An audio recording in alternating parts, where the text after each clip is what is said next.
Набережная Финского залива, Петербург. 2 ноября. Газпром-арена.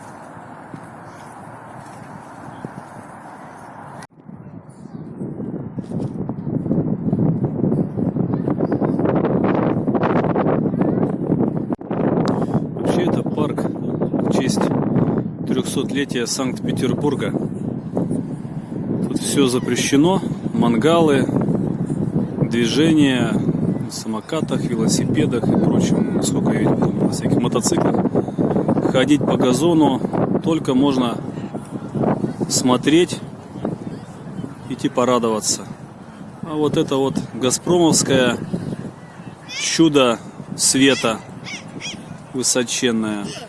Вон деток катают на красочном паровозике с 3 прицепными вагонами. Один вагон впереди, наверное, для дров, для угля.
Если мы станем рядом, папа,